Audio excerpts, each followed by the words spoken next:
Random House Audio presents Thinking in Pictures and Other Reports from My Life with Autism by Temple Grandin. Read for you by Deborah Marlowe. A note from the author. In the 10 years since the initial publication of Thinking in Pictures, our understanding of autism has changed a great deal. The Asperger's syndrome diagnosis was rarely used in the United States and now has become much more frequent.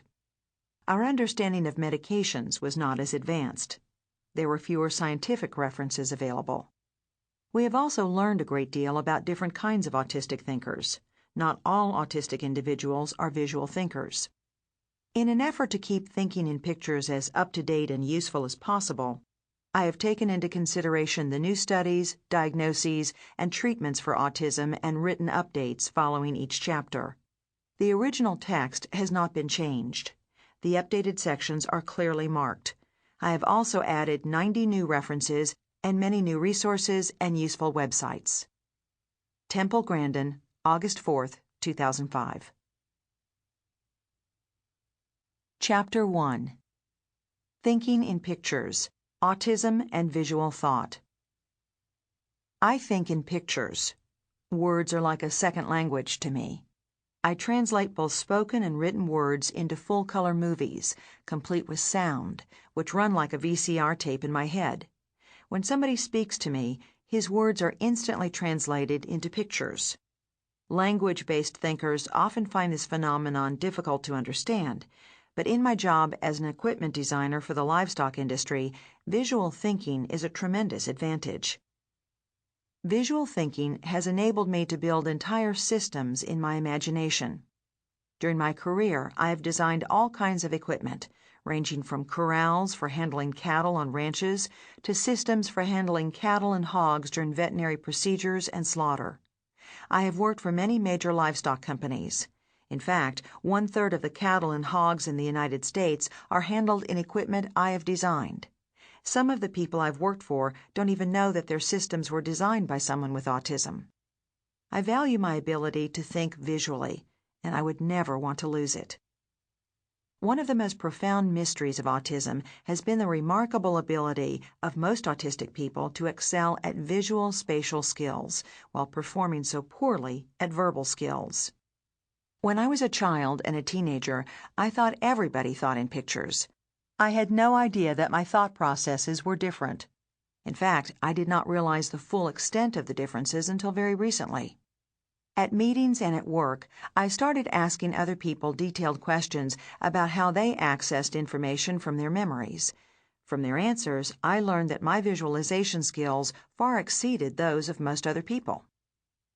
I credit my visualization abilities with helping me understand the animals I work with. Early in my career, I used a camera to help give me the animal's perspective as they walked through a chute for their veterinary treatment. I would kneel down and take pictures through the chute from the cow's eye level. Using the photos, I was able to figure out which things scared the cattle, such as shadows and bright spots of sunlight. Back then, I used black and white film, because 20 years ago, scientists believed that cattle lacked color vision. Today, research has shown that cattle can see colors, but the photos provided the unique advantage of seeing the world through a cow's viewpoint. They helped me figure out why the animals refused to go in one chute, but willingly walked through another. Every design problem I've ever solved started with my ability to visualize and see the world in pictures.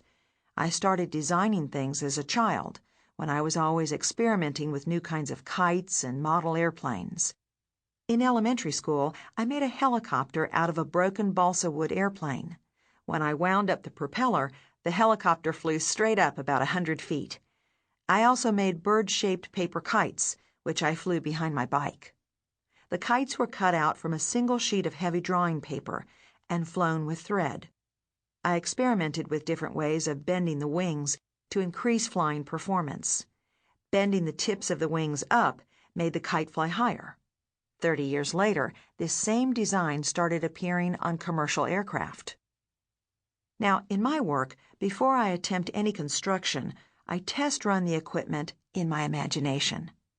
I visualize my designs being used in every possible situation, with different sizes and breeds of cattle and in different weather conditions. Doing this enables me to correct mistakes prior to construction. Today, everyone is excited about the new virtual reality computer systems in which the user wears special goggles and is fully immersed in video game action. To me, these systems are like crude cartoons. My imagination works like the computer graphics programs that created the lifelike dinosaurs in Jurassic Park. When I do an equipment simulation in my imagination or work on an engineering problem, it's like seeing it on a videotape in my mind. I can view it from any angle, placing myself above or below the equipment and rotating it at the same time. I don't need a fancy graphics program that can produce three-dimensional design simulations. I can do it better and faster in my head. I create new images all the time by taking many little parts of images I have in the video library in my imagination and piecing them together. I have video memories of every item I've ever worked with: steel gates, fences, latches, concrete walls, and so forth. To create new designs, I retrieve bits and pieces from my memory and combine them into a new whole. My design ability keeps improving as I add more visual images to my library. I add video-like images from either actual experiences or translations of written information into pictures. I can visualize the operation of such things as squeeze chutes, truck loading ramps, and all different types of livestock equipment. The more I actually work with cattle and operate equipment, the stronger my visual memories become. I first used my video library in one of my early livestock design projects, creating a dip vat and cattle handling facility for John Wayne's Red River feed yard in Arizona. A dip vat is a long, narrow, 7-foot-deep swimming pool through which cattle move in single file.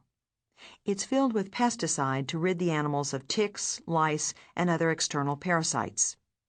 In 1978, existing dip vat designs were very poor.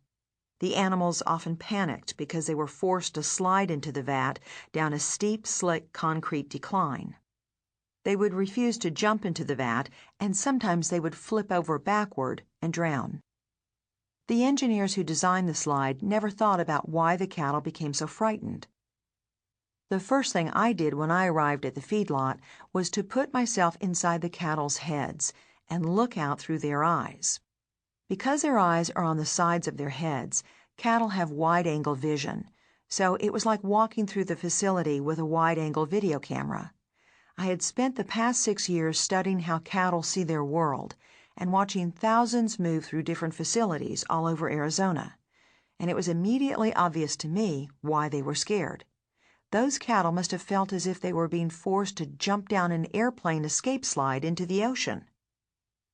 Cattle are frightened by high contrasts of light and dark, as well as by people and objects that move suddenly. I've seen cattle that were handled in 2 identical facilities easily walk through one and balk in the other. The only difference between the 2 facilities was their orientation to the sun. The cattle refused to move through the chute where the sun cast harsh shadows across it. Until I made this observation, nobody in the feedlot industry had been able to explain why one veterinary facility worked better than the other. It was a matter of observing the small details that made a big difference. To me, the dip vat problem was even more obvious. My first step in designing a better system was collecting all the published information on existing dip vats. Before doing anything else, I always check out what is considered state-of-the-art, so I don't waste time reinventing the wheel. Then I turn to livestock publications, which usually have very limited information, and my library of video memories, all of which contained bad designs. From experience with other types of equipment, such as unloading ramps for trucks, I had learned that cattle willingly walk down a ramp that has cleats to provide secure, non-slip footing. Sliding causes them to panic and back up.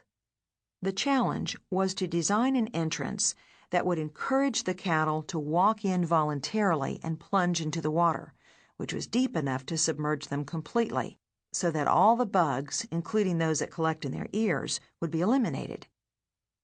I started running three-dimensional visual simulations in my imagination. Sample complete. Ready to continue?